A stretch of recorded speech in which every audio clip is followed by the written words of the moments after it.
The sound his horse's hooves made on the frozen Wyoming dirt was like a clock ticking down to something terrible. Henry Stone didn't know what. Not yet. He just pulled his worn-out coat tighter. The wind out here in 1879 didn't just get in your clothes. It got in your bones. The sun was a weak, gray smear in the sky. It wasn't a morning for good things to happen. His horse, Belle, let out a puff of white air.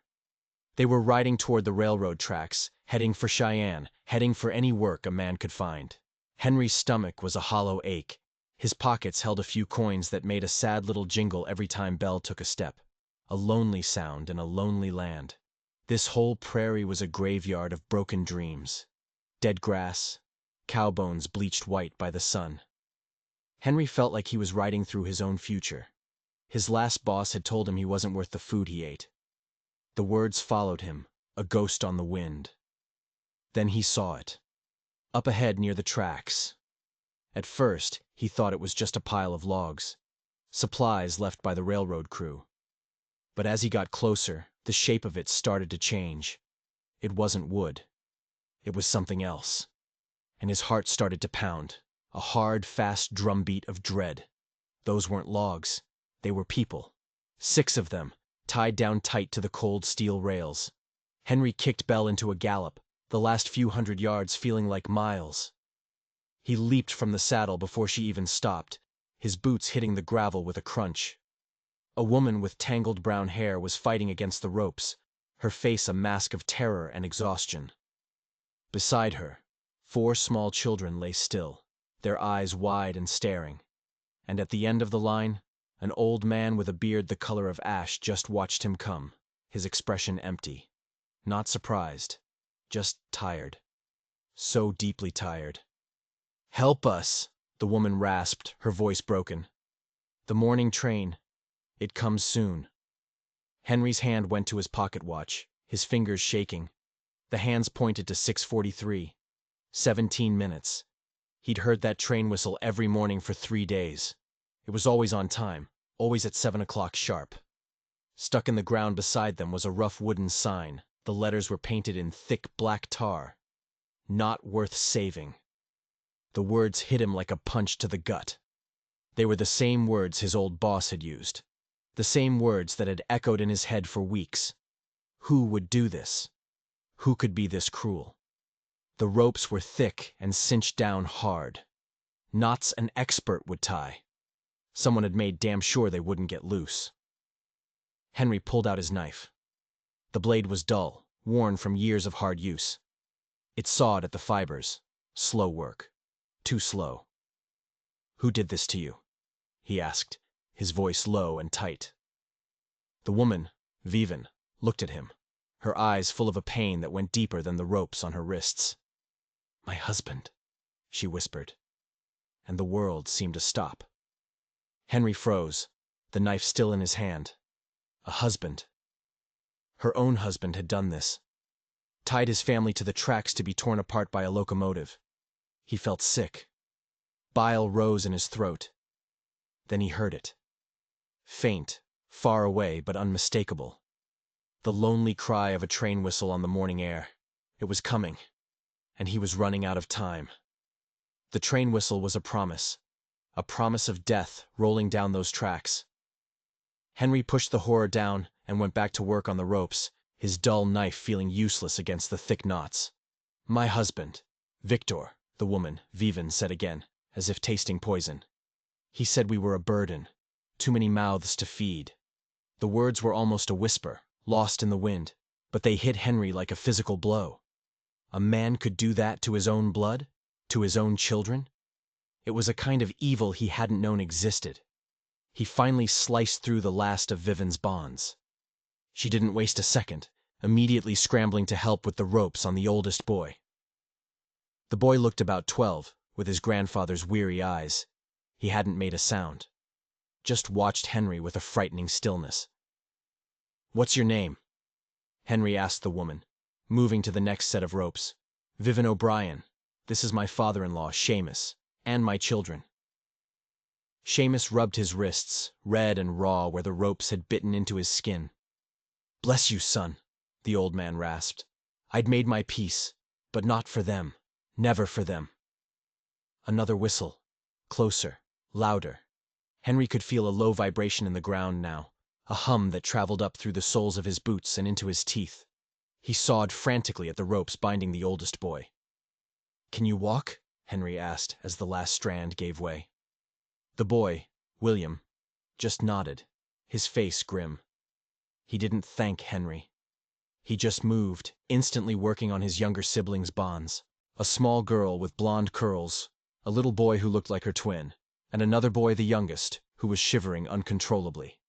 The ground was shaking more now. The hum had become a rumble. The train was a black speck on the horizon, but it was growing bigger with terrifying speed. They were all free, but they were still on the tracks, still in the path of that monster of steel and steam. "There's a ditch!" Seamus shouted, pointing. 100 yards north! We can hide there!" 100 yards. It might as well have been a mile. The smallest boy was limping badly. The little blonde girl in Vivian's arms was burning with fever, her head lolling to one side. Henry looked at Belle. He could take one, maybe two, but there were 6 of them. He couldn't save them all that way. "I'll take the little one," Henry said, scooping the feverish girl into his arms. She was light as a bundle of sticks. They scrambled. They ran. A clumsy, desperate flight away from the rails. Vivian carried one child. Seamus helped the older boys. But they were slow. So slow. The little boy's limp held them back. The ground shook violently. The train's whistle was no longer a cry. It was a scream. A shriek of tearing metal that filled the entire world. He could see the engine now, huge and black, smoke billowing from its stack like a demon's breath. It was on them. "Faster!" Vivian screamed, but there was nowhere left to run. They dove into the ditch just as the locomotive roared past, its immense wheels churning just feet from where they had been tied. The noise was deafening, a physical force that pressed down on them. Steam and smoke blinded him. For a long, terrifying moment, he was lost in a gray, roaring hell. Then it was gone. The last car rattled by, and the sound faded down the tracks, leaving a ringing silence behind. Henry sat up in the muddy ditch, the little girl shivering in his arms. He was surrounded by 6 strangers he had just pulled from the jaws of death. They were alive. They had made it. "We made it," Seamus said, his voice hollow. "Now what?" And that's when Henry heard a new sound. Not a train. Hoofbeats. Coming fast. 3 riders, cresting the nearby hill. They weren't railroad men. They weren't ranchers. Even from a distance, Henry could see the cold, hard set of them. They rode with a purpose. Vivian saw them too, and a sound of pure terror escaped her lips. She grabbed Henry's arm, her fingers digging in like claws. "It's him," she whispered, her voice trembling. "It's Victor. He's come back." He hadn't just left them to die. He was coming back to make sure the job was done. Victor O'Brien. The name hung in the air, colder than the morning itself. The 3 riders were closing the distance, their horses eating up the prairie ground. They weren't just riding, they were hunting. Henry laid the feverish little girl gently in her mother's arms. He stood up, his hand instinctively going to the worn grip of the pistol on his hip. He had 6 shots. There were 3 of them. The math wasn't great, but it was the only math he had.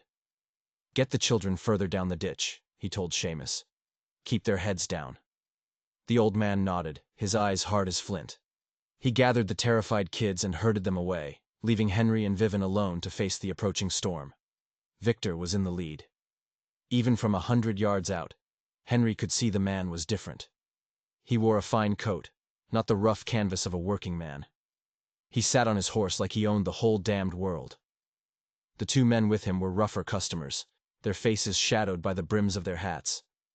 They fanned out, flanking Victor. A classic predator's move. They stopped about 30 yards away, their horses stamping and blowing in the cold air.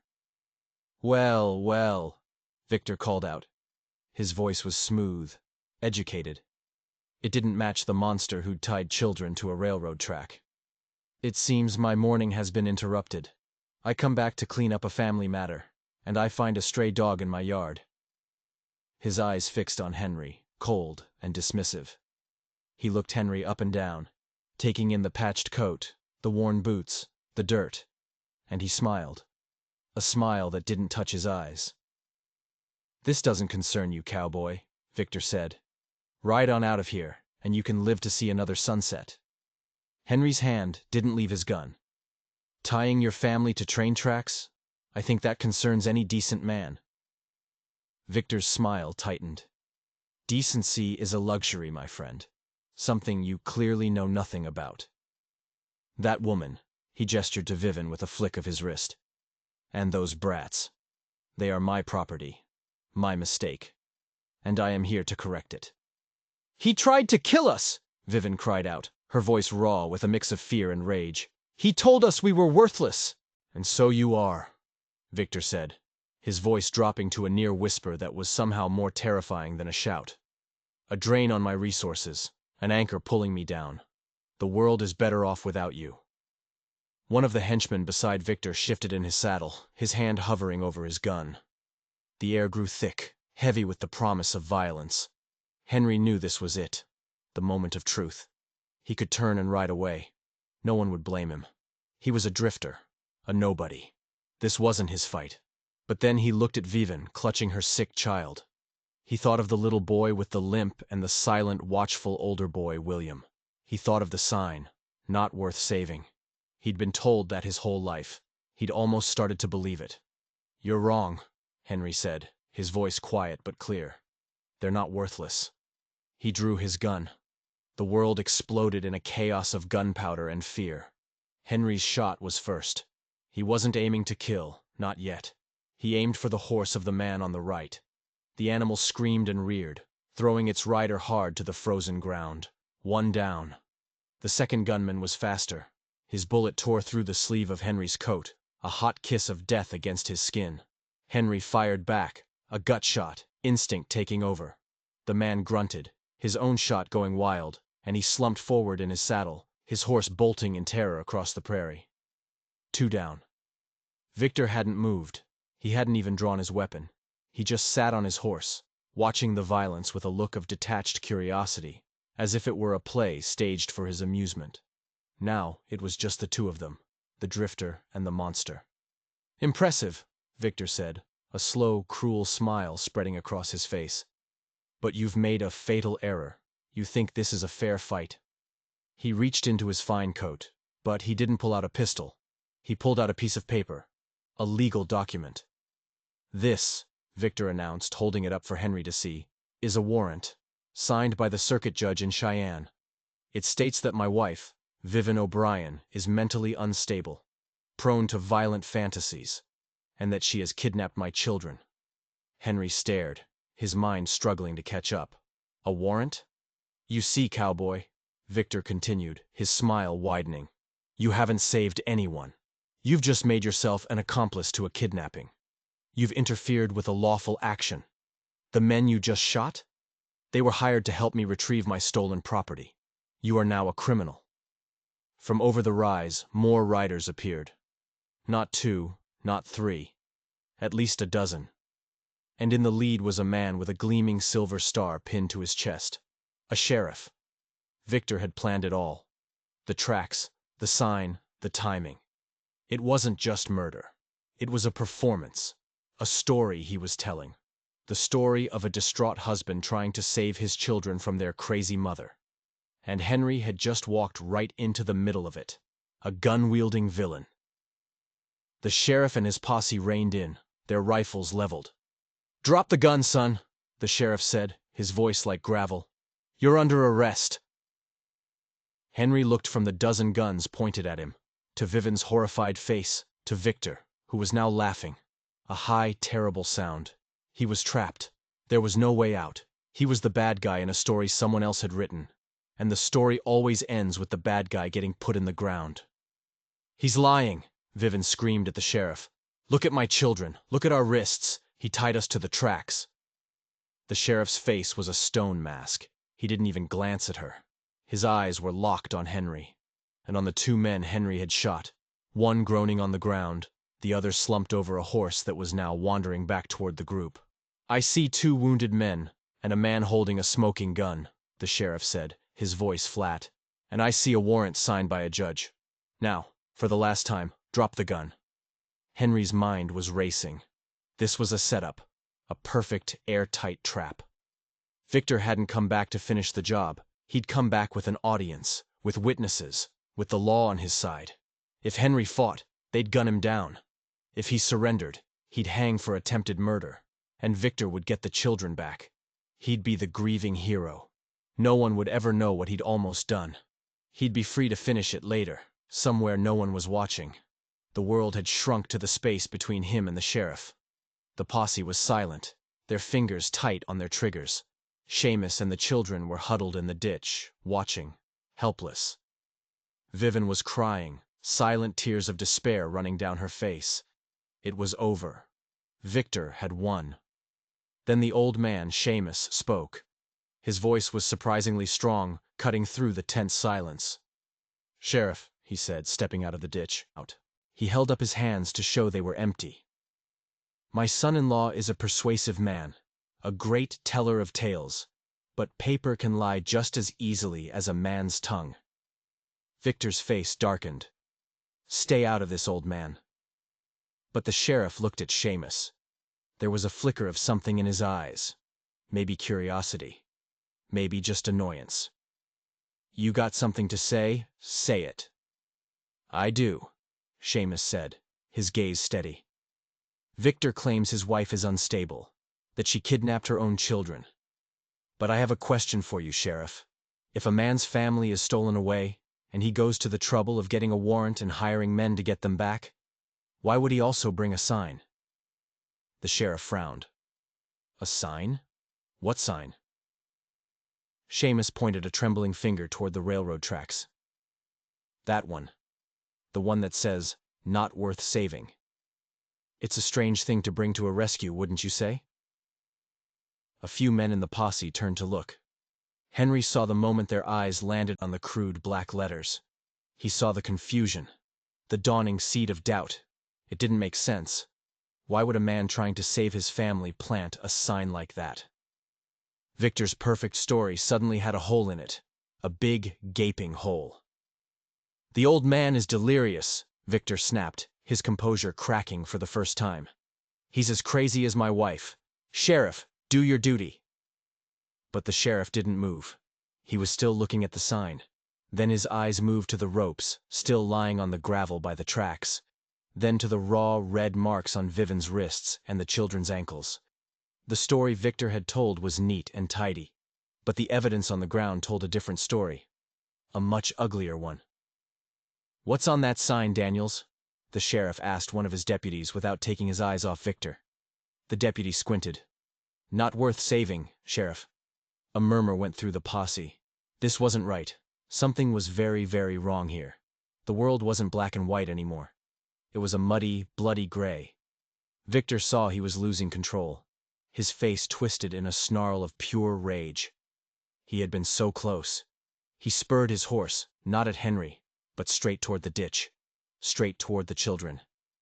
"If I can't have them," he screamed, his voice breaking with madness, "no one can!" He was going to ride them down, to finish the job right here, right in front of the law. Henry didn't think. He just acted. He raised his pistol. But he knew he'd be too late. The horse was a charging beast, its hooves ready to crush bone. But he wasn't the only one who moved. From the ditch, the 12-year-old boy, William, shot up like a coiled spring. In his hand was a rock, not a pebble, a heavy, jagged piece of prairie granite. With a cry of desperate fury, he threw it with all the strength in his young body. The rock flew true. It caught Victor's horse square on the side of the head. The animal shrieked in pain and surprise, veering sharply, its legs tangling. It went down in a heap of flailing limbs and dust, throwing Victor from the saddle. Victor landed hard, the air driven from his lungs. He lay there, stunned, just feet from his children. The sheriff's posse just sat there, frozen, watching the impossible unfold. Henry was the first to move. He ran to Victor, his gun leveled. The man was gasping for air, his fine coat covered in mud.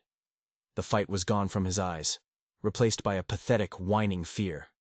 The sheriff finally dismounted, his face grim. He walked over, his boots crunching on the gravel. He looked down at Victor.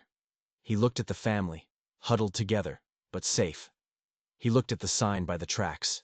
He looked at the rock still clutched in William's hand. He didn't need the warrant anymore. He'd found the truth. "Victor O'Brien," the sheriff said, his voice cold as the steel of the rails. "You're under arrest for attempted murder." As the deputies hauled a whimpering Victor to his feet, the sheriff turned to Henry. He nodded slowly, a look of respect in his eyes. "You can put the gun down now, son," he said. "Looks like you picked the right side after all."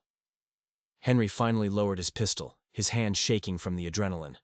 He looked at the O'Brien family. Vivian was holding William, sobbing with relief. Seamus had his arms around the smaller children. They were broken, terrified, but they were alive. They were together. He had walked into a monster's trap. But a quiet old man's question and a young boy's courage had just saved them all. The sun was finally breaking through the gray clouds, casting long shadows across the prairie. The world felt new, like it had just been washed clean. The deputies bound Victor's hands behind his back, his fine clothes now torn and filthy. He wasn't the confident, powerful man from before. He was just a pathetic creature, exposed and defeated. His perfect plan had crumbled to dust. The sheriff, a man named Hayes, walked over to Henry. He was older than Henry had first thought, his face a roadmap of hard years and tough decisions. "I owe you an apology, Mr. Stone." Henry Stone. "Mr. Stone," Sheriff Hayes said, offering a calloused hand. "We get a warrant from a circuit judge. We tend to follow it. But I've been a lawman in this territory for 20 years. You learn to smell when something ain't right. And this whole situation stunk to high heaven from the moment we rode up." He glanced over at the O'Brien family. Vivian was tending to the little girl, Claire, whose fever still seemed high. Seamus was talking quietly with the children, his presence a rock of stability in the aftermath of the chaos. "They'll need a place to stay," the sheriff said, more to himself than to Henry. "The town of Redemption is about a day's ride from here. They'll be safe there. I'll send a doctor out to meet them on the road." Vivian overheard him and walked over, her steps unsteady but determined. "Thank you, Sheriff. And thank you, Mr. Stone. You saved us. We have no way to repay you." "There's nothing to repay," Henry said. And he was surprised to find he meant it. For the first time in a long time, he felt like he was worth something. Not because of money or a job, but because of what he'd done. As the posse prepared to leave, taking Victor and his wounded men with them, Sheriff Hayes pulled a small, heavy leather pouch from his saddlebag. He pressed it into Henry's hand. "What's this?" Henry asked. "Bounty money," the sheriff said with a grim smile. "Turns out your friend Victor wasn't just a monster to his family. He was wanted in 2 other territories for fraud and cattle rustling. You took him down. That makes you due the reward." Henry opened the pouch. It was filled with gold coins. More money than he had seen in his entire life. Enough to buy a small ranch. Enough to start over. He looked at the money, then at the O'Brien family. They had nothing. No home, no money. Just the clothes on their backs and a future that was terrifyingly uncertain. He walked over to Vivian and held out the pouch. "This is yours." She stared at him, her eyes wide with disbelief. "No, we can't take that. That's your reward." "My reward," Henry said, looking at her children, who were now staring at him with a kind of awe, "is that you're all still breathing.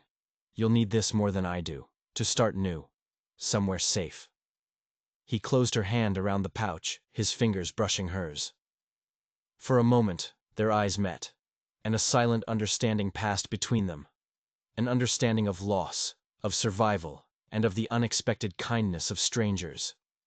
Seamus came and stood beside his daughter-in-law. He placed a hand on Henry's shoulder. "The world needs more men like you, Henry Stone.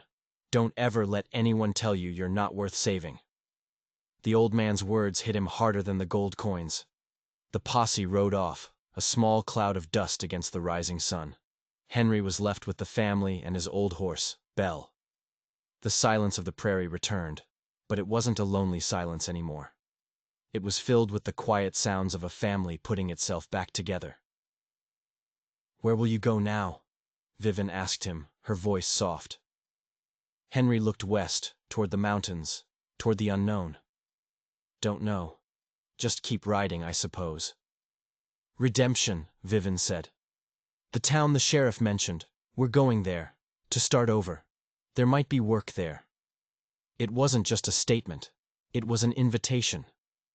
Henry looked at her face, worn with hardship but lit from within by a fierce, unbreakable strength. He looked at the children, their trauma still fresh, but their resilience already shining through. William gave him a small, shy nod of respect. For his whole life, he'd been a drifter, running from a past he couldn't change, and toward a future he couldn't imagine. He always rode alone. But maybe, just maybe, he was tired of riding alone. He looked at the O'Briens, a family forged in terror and saved by chance. They weren't his blood, they weren't his kin. But in the space of a single, terrible morning, they had become something more. They had become his purpose. Yeah, Henry said, a slow smile spreading across his face. Maybe there is work in redemption. He had started the day with nothing but a few coins and a feeling of worthlessness. Now, under the wide-open Wyoming sky, he had a fortune in his pocket he'd already given away, and a reason to stop running. He had found something worth saving. And in doing so, he had finally saved himself. The journey to redemption was slow. Little Claire's fever was stubborn, and the youngest boy's leg was badly sprained. Henry and Seamus took turns walking so the children could ride on Belle. They moved across the vast, empty landscape like a tiny, self-contained world. A small island of humanity against the endless prairie. They talked as they walked. Seamus told stories of Ireland, of green hills and ancient kings, his voice a low, melodic rumble that seemed to soothe the nervous children. Vivian spoke of her life with Victor, not with hatred, but with a kind of weary sadness. She spoke of the man he used to be, before a darkness had crept into his heart and consumed him. Henry, for his part, found himself talking about his own past. Of a failed farm, of parents lost too young, of years spent drifting from one thankless job to another. He spoke of the loneliness, the feeling of being invisible. Telling them felt like lancing a wound, letting the poison out into the clean, cold air. On the second day, they were met on the trail by a buckboard wagon driven by a man with kind eyes and a black medical bag. Doc Miller, sent by Sheriff Hayes. He examined Claire, giving her a dose of laudanum that finally broke her fever. He splinted the young boy's leg and shared his canteen and food with them. Sheriff Hayes sends his regards, the doctor said, packing his bag. He also said to tell you the circuit judge is on his way from Cheyenne. He wants statements. Seems Victor O'Brien had powerful friends, and they're already trying to paint him as the victim. A chill went through the small group. They had thought it was over, but Victor's evil had long roots. They can't, Vivian said, her voice trembling. They can't let him go. They won't, Doc Miller reassured her. Not with the testimony of 6 people and a lawman's report. But justice in this territory can be a slippery thing. You'll need to be strong. When they finally saw the town of Redemption nestled in a small valley, it looked like the most beautiful place on earth. It wasn't much.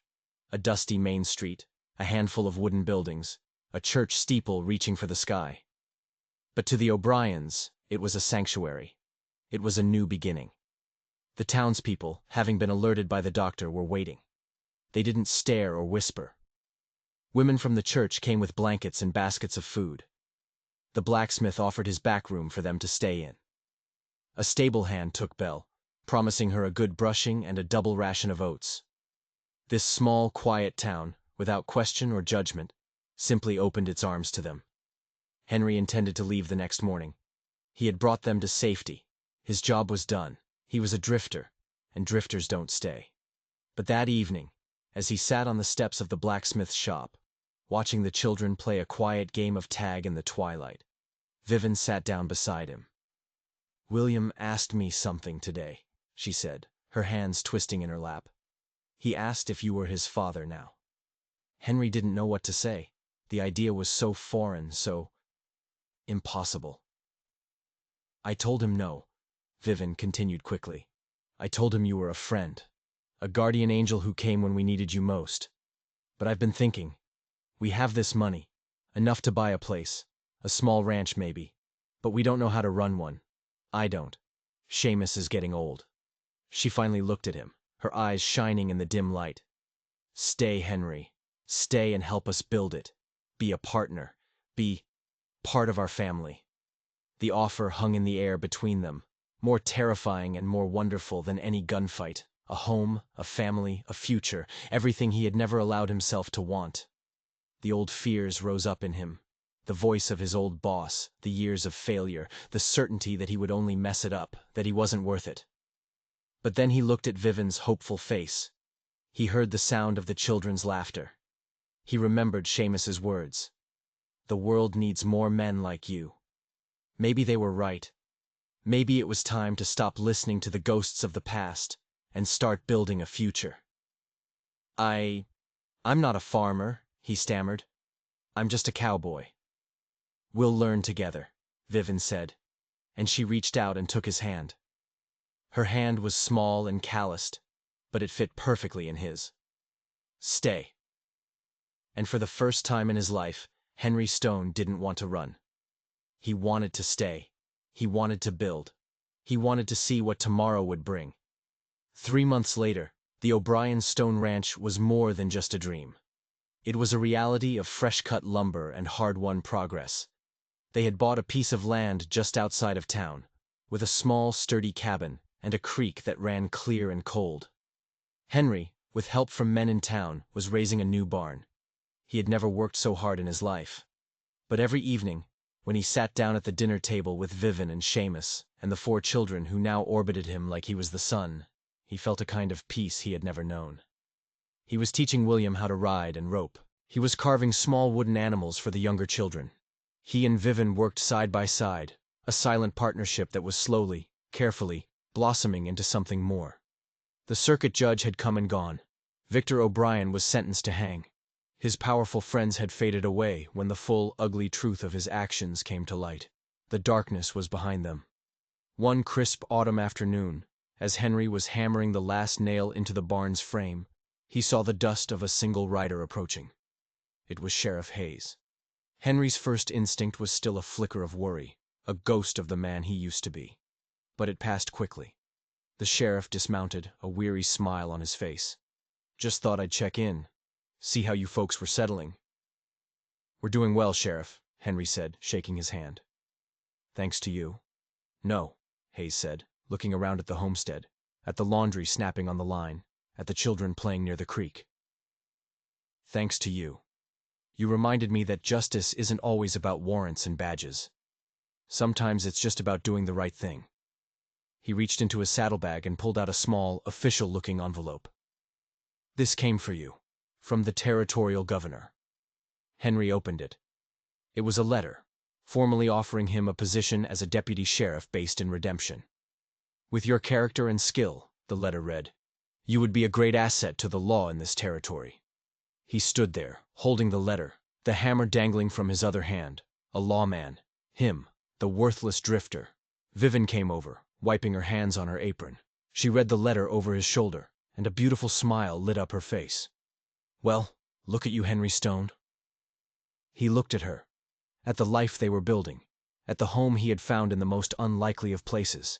He had faced down a monster, saved a family, and found his own redemption on a dusty patch of Wyoming land. He was no longer a man defined by what he had lost. He was a man defined by what he had found. He looked at Sheriff Hayes and smiled, a real, genuine smile that came from deep within. I'll think about it, he said. But he already knew the answer. He had a home. He had a family. And now, he had a chance to make sure that no one else ever had to feel like they weren't worth saving. If you enjoyed this story, and you believe that everyone deserves a second chance, don't forget to hit that subscribe button and share it with someone who needs to hear it.